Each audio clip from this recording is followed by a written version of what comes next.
And good morning, folks online.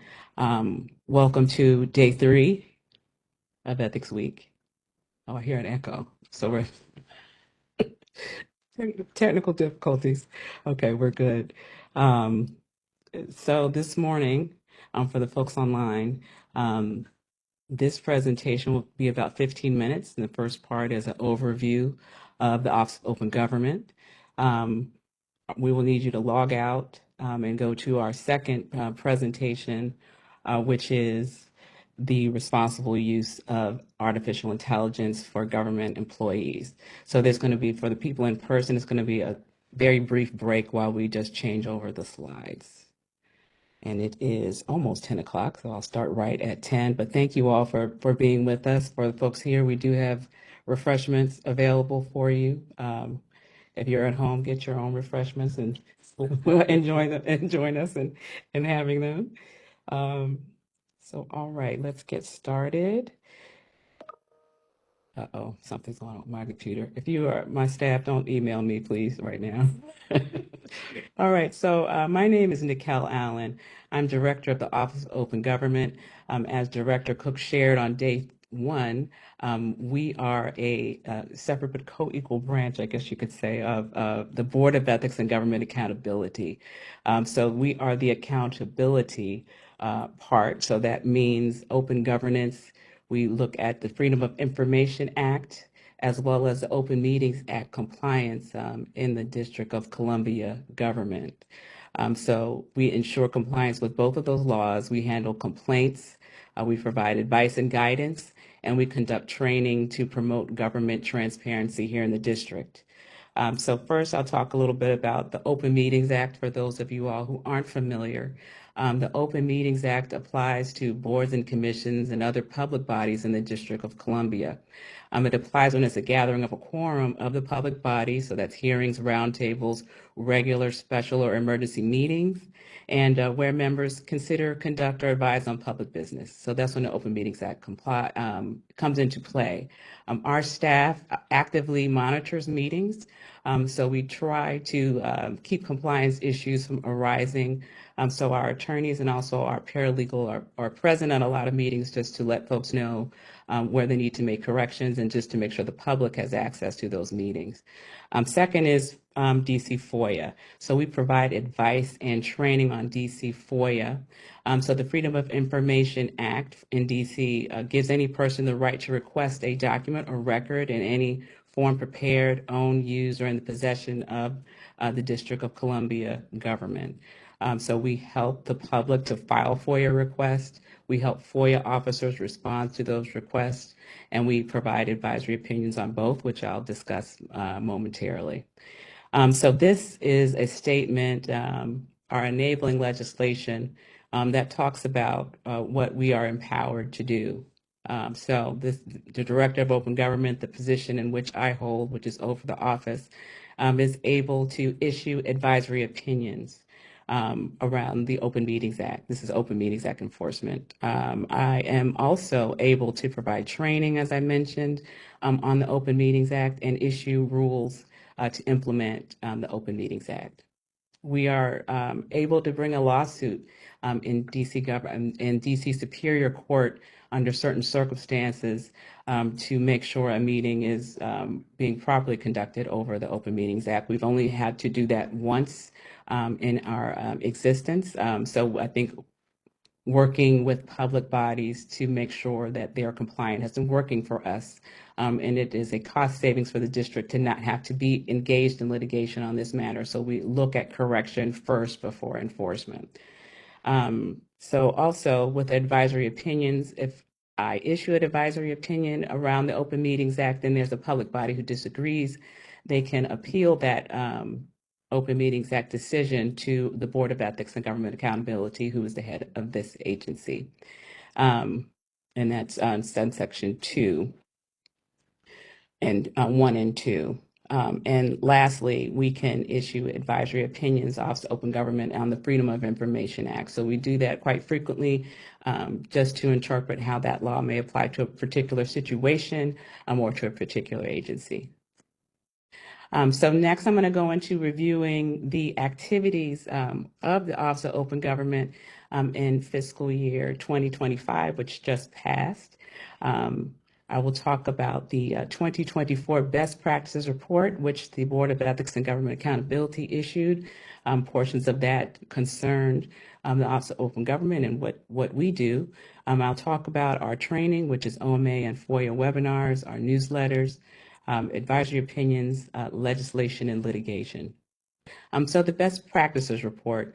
So the Board of Ethics and Government Accountability issues this report every year, and it provides recommendations for how to improve open governance in the District of Columbia. So in our last report, we have these keywords here.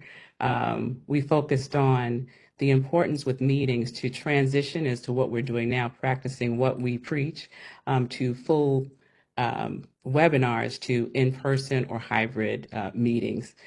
So we thought it's important for the government to make that transition. We need to promulgate new DC FOIA regulations. There are a lot of issues that are coming up in that sphere because of electronic adoption and things of that nature. So we are calling on the mayor to issue new regulations regarding FOIA. One of the other things we were looking at is extending the FOIA response time.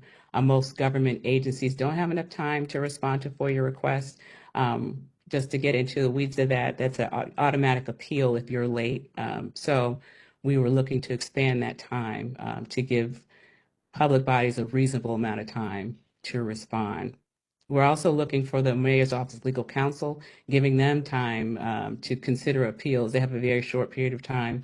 We are looking to or recommending that we become more in line with jurisdictions such as Maryland and Virginia and giving longer time for the MOLC to respond to research appeals.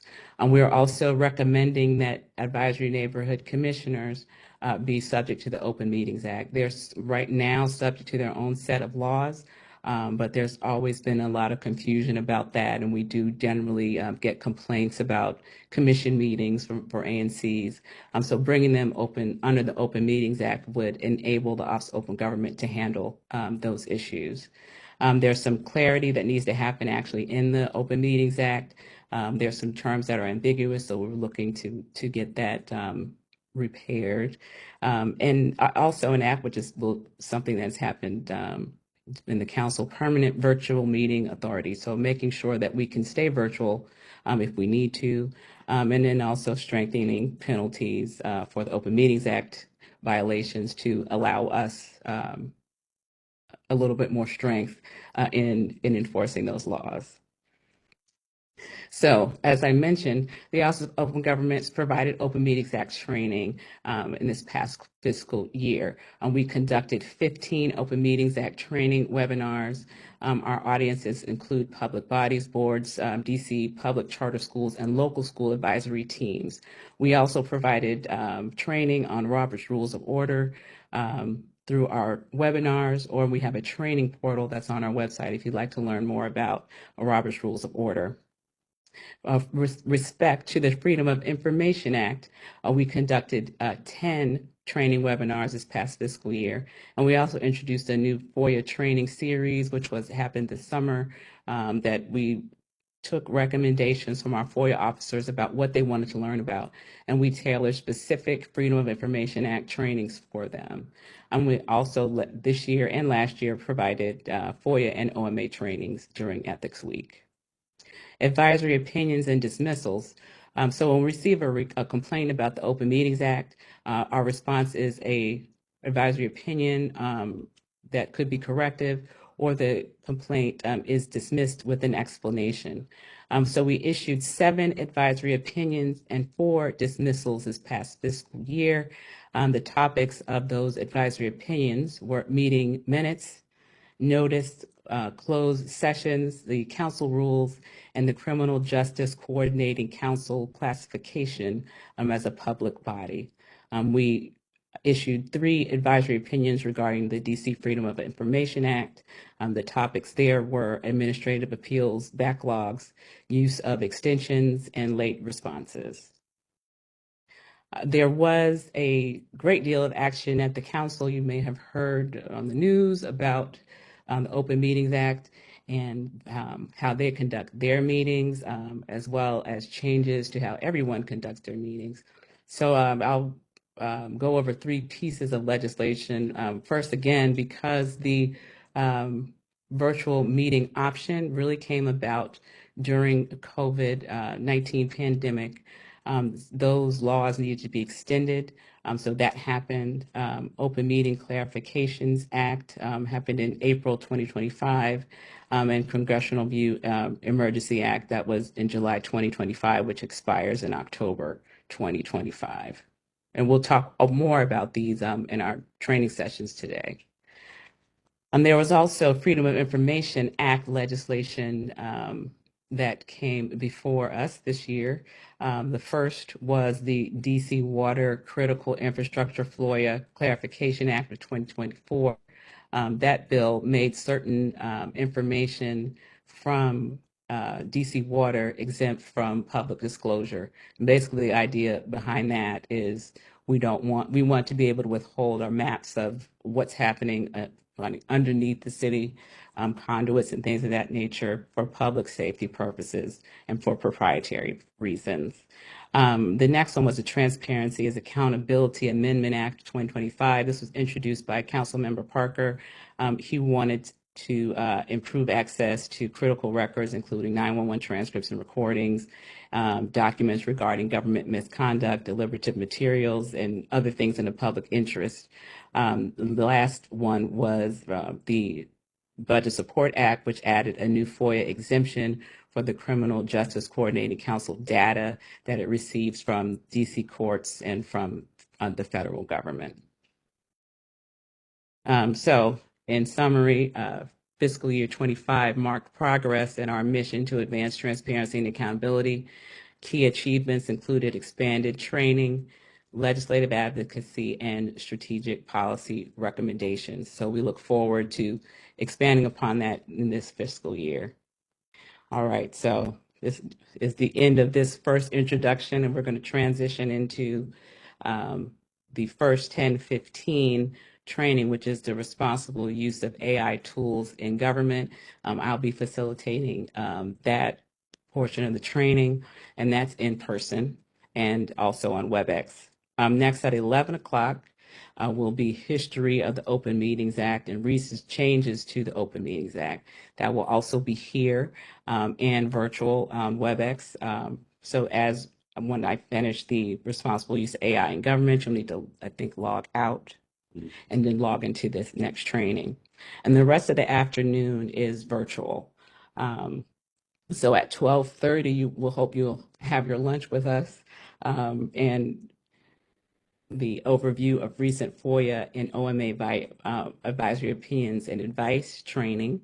At 1:45 p.m., we will have introduction to the DC Freedom of Information Act. That's a basic training on FOIA. And lastly, at 3 p.m., we'll have parliamentary procedure training. All right, so that's the end of this introductory presentation.